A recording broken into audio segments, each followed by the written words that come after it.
Maka dikatakan orang hubbul watan minal iman, cinta tanah air merupakan bagian daripada keimanan. Hari ini kita bisa santai di tempat yang mulia ini. Hari ini kita bisa bersenang-senang dalam negeri yang kita cintai ini.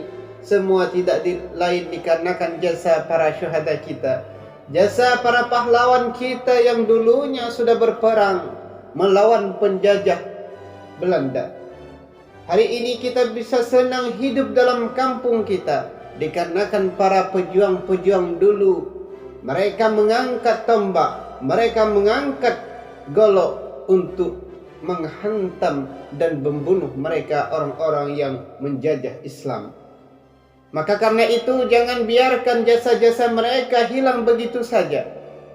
Balas jasa mereka. Bagaimana cara kita membalas jasa mereka? Kerjakan saja 5 isi daripada Pancasila yang telah tertera dalam Undang-Undang Republik Indonesia.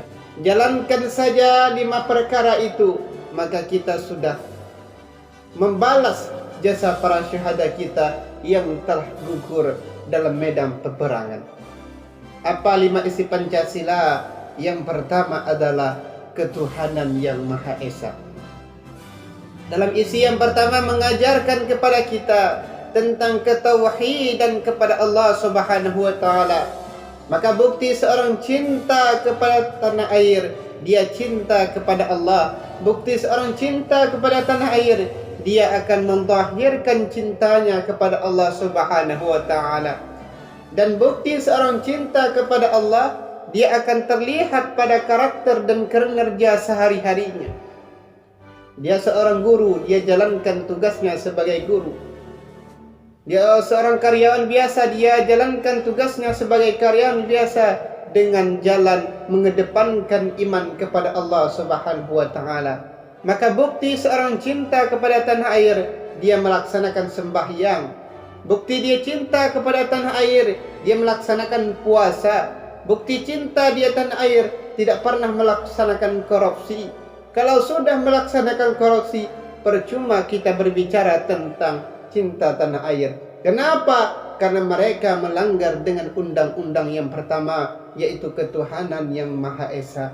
Tidak cocok. Kenapa? Yang Allah larang, yang Indonesia larang melalui undang-undang Pancasila, mereka melanggarnya. Yang kedua, kemanusiaan yang adil dan beradab. Dalam poin yang kedua mengajarkan kepada kita tentang akhlak, tentang sikap perilaku kita sehari-hari, bagaimana perilaku kita terhadap diri kita. Maka Allah Subhanahu wa taala mengajarkan kepada kita, wala tulqu biaidikum ila tahlukah.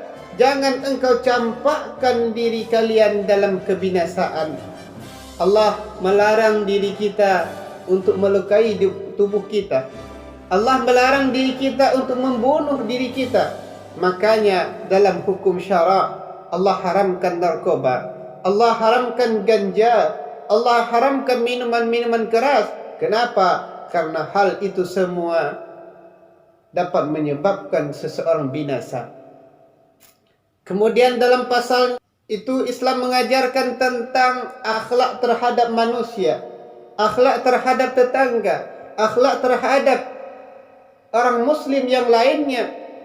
Rasulullah sallallahu alaihi wasallam mengajarkan tentang akhlak terhadap muslim yang lainnya. Apa kata Rasul? Man adza mu'minan faqad adani.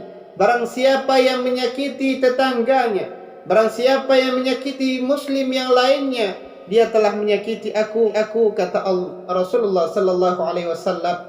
Dan barang siapa yang telah menyakiti aku, dia telah menyakiti Allah Subhanahu wa ta'ala. Dan barang siapa yang telah menyakiti Allah, falyatabawwa maq'adahu minan nar, maka Allah sediakan tempatnya dalam neraka jahanam. Maka Islam mengajarkan kepada kita tentang akhlak. Dan undang-undang yang ada dalam Pancasila juga mengajarkan poin yang kedua adalah kemanusiaan yang adil dan beradab, juga penjelasan tentang akhlak. Yang ketiga, persatuan Indonesia. kekompakan. Poin yang ketiga mengajarkan kepada kita tentang kekompakan, persatuan. Dan kekompakan itu tidak akan terjadi bila hari ini kita saling bermusuhan. Kekompakan itu tidak akan terbina bila hari ini kita selalu dalam benci-membenci. Maka karena itu bina persatuan. Bagaimana cara kita membina persatuan?